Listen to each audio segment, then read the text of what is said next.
Expecting a baby is an exciting time, but babies can cost a lot of money. As a mom to twins, trust me, I know. So, being able to budget and save for your baby can make the transition so much easier when it comes to preparing for parenthood. So, keep watching to learn how to create a budget for your baby.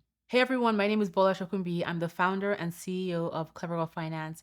I'm also the author of the Clever Girl Finance book series and my most recent book, Choosing to Prosper.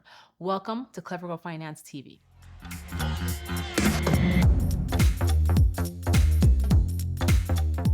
So in today's video, I'm going to be talking about what to include in your baby budget, and I'm also going to be sharing some tips on how you can save money as well. So the first step to creating a baby budget is to list out everything that you think your baby is going to need. And this list can include things like diapers, wipes, laundry supplies, formula and baby food, clothing, cleaning supplies, childcare related costs, healthcare related costs, for example, doctor visits, prescriptions, and even a college fund. You also want to consider including costs that can increase as a result of your baby's needs. So things like your insurance costs and things like your utility bills like water and electricity.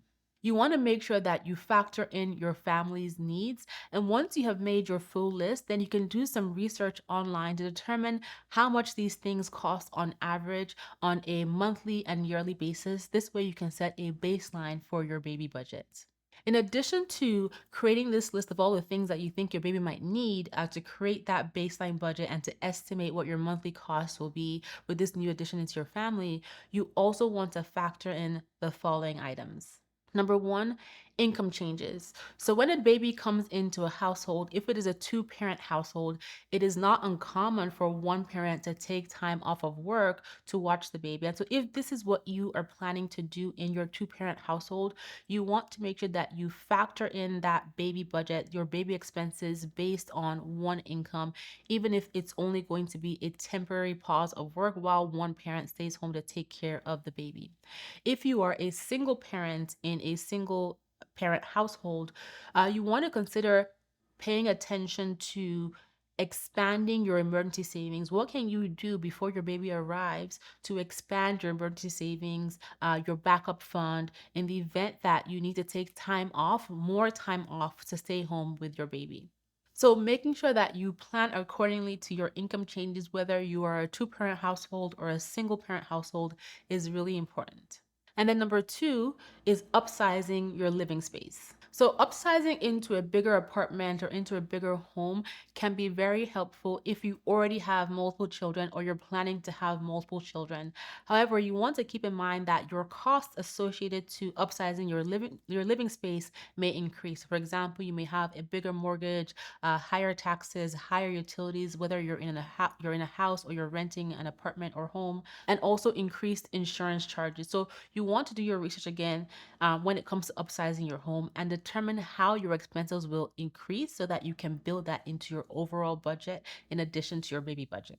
That said, I'm going to be sharing 7 key tips to help you maximize your baby budget and save money while you're expecting your baby and when your baby arrives. Number one, create a registry and have the baby shower.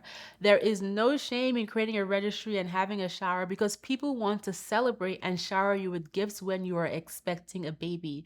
A baby is an exciting thing, it is a huge blessing, and people want to give you gifts. And so, do that registry, have that shower because you can save money by getting gifts from people as opposed to figuring out how to save or spending money you have saved on these different items. So put all your favorite items, your high ticket items into that registry and allow people to get you those gifts. And then once you've had the shower and once your registry has closed, you can see what you did not get and then fill in the gaps. Number two, avoid name brands. And so this is a really key point because name brands, especially for babies, can cost a lot of money. And I'm speaking specifically about clothes because I know when it comes to diapers and wipes, moms are very particular. I at least was very particular about what diapers I preferred. But when it came to clothing, your baby doesn't know the difference between the name brand and the generic clothing. And there's a lot of money to be saved there, especially if your baby, we all know that babies are going to outgrow these clothes super quickly. So avoid those name brand clothing items, shop the sales, shop the discount stores, and then just buy what you need. That can help you save a lot of money. Number three, buy secondhand to maximize your baby budget. You can find a ton of secondhand or pre-owned item baby stores both online and in person locally in your city or your hometown. And so you can save a ton of money by buying things used, gently used in really good condition or almost new condition. For example, things like clothes, strollers, bouncers, breast pumps, and etc. And to save even more money, make sure that you keep your own items in good condition. That way you can sell them when you are done with them, or you can consign them when you are done with them. And so it's a good idea to explore buying secondhand. It doesn't mean that the items are bad or dirty. You can find a lot of items that are almost brand new or even brand new on the secondhand and pre-owned market. Number four, ask for samples from your pediatrician. Pediatricians get all kinds of samples for baby supplies like clothing, diapers, wipes, ointments, even baby food, lotion. So ask for those samples.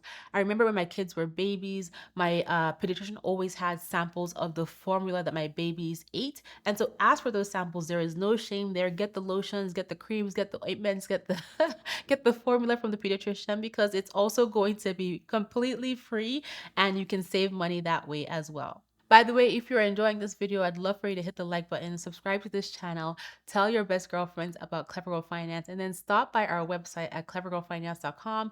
It gets updated every single day. We have hundreds and hundreds of articles on the site. We have over 30 plus completely free courses, over 40 plus completely free worksheets. And I would also love for you to check out the Clever Girls Know podcast everywhere you listen to your podcast episodes. Okay, let's get back to this video on creating a baby budget. Number five, borrow from friends and family. So if you have friends who have had babies recently or have kids who are a little older than yours, you can borrow items that they're not actively using right now to save yourself some money. For example, strollers, cribs, some of those big ticket items, food processors for your baby. Ask them if they're actually using those items right now, because a lot of people, a lot of parents, I know I did, as their babies go through their growing stages, there are a lot of things they stop using and they end up just sitting in the basement or in the garage. And so you can ask to borrow those things, ask to loan those things, and then give them back in the event that they're planning to have more kids. But this is one way to save money. And you also want to do the same and pay it forward. So if you have friends that are having babies after you've had yours and you're no longer using those items, you can loan them those items as well. Number six, buy quality over quantity. It is very tempting to buy the cheapest item you see, but at the end of the day, it may cost you more because it may break or stop working, and then you have to shell out the money to buy the better brand.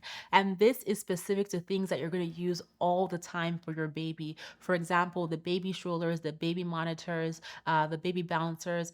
I'm a mom to twins, and I remember when my twins were babies, I bought the cheapest bouncer I could find, and I regret it because the difference was like $300 for the next two set of bouncers that were better quality. And I was like, no, I'm gonna save my money.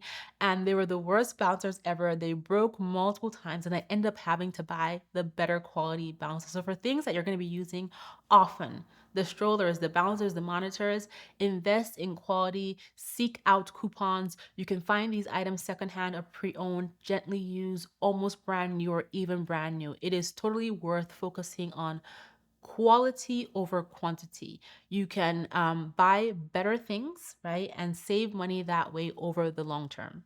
Number seven, invest in reusable items. I know there's a lot of convenience items that cost money when it comes to baby items, but to save money, if you're able to commit to the process, consider investing in reusable items. There's a lot of really good reusable items that you can purchase, and reusable item systems that you can learn how to use, especially when it comes to things like diapering. For example, there's even videos on YouTube here that teaches you how to use reusable baby diapers, etc. Another thing that you want to buy reusable is bibs. I've noticed there is a big trend of disposable bibs, but you can buy your baby a 10 pack of bibs and just wash them and just minimize that waste. So reusable bibs, reusable bottles, reusable sippy cups, it almost seems like the baby industry in a way is shifting in many ways towards these disposable items for convenience, but that is so wasteful and it's not sustainable. And so consider those reusable items. And as you're considering the reusable items, focus on quality so that those reusable items can last you a long time. There are so many worries and concerns that come with having a baby. And so you don't want the financial aspect to be one of those big things you're worrying about. And that's why it's important to, when you're expecting a baby, plan ahead, lay out your baby's budget, lay out the things you think your baby's going to need, and then plan accordingly so that you can have peace of mind, especially in the financial area, and just focus on taking care of your baby when they arrive. It is difficult to predict 100% of what your baby's costs are going to be, but if you prepare as best as you can, then you can put that money aside and ensure that you have enough time to just spend enjoying your new arrival. I'd love to know if you are expecting a baby, how you are preparing. Share in the comments what baby expenses you're planning for. If you already have a baby and you're in the throes of being a new parent, congratulations. I'd love for you to share how you manage your baby budget. What are the big things on your baby budget? So share in the comments below. I hope you've enjoyed watching this video. If you have, please hit the like button, subscribe to this channel, tell your best girlfriends about Clever Girl Finance. Stop by the website at clevergirlfinance.com and check out our free resources, and also tune into the Clever Girls Know podcast. You can find this podcast everywhere you listen to your podcast episodes. Thank you for being here, and I will talk to you next time.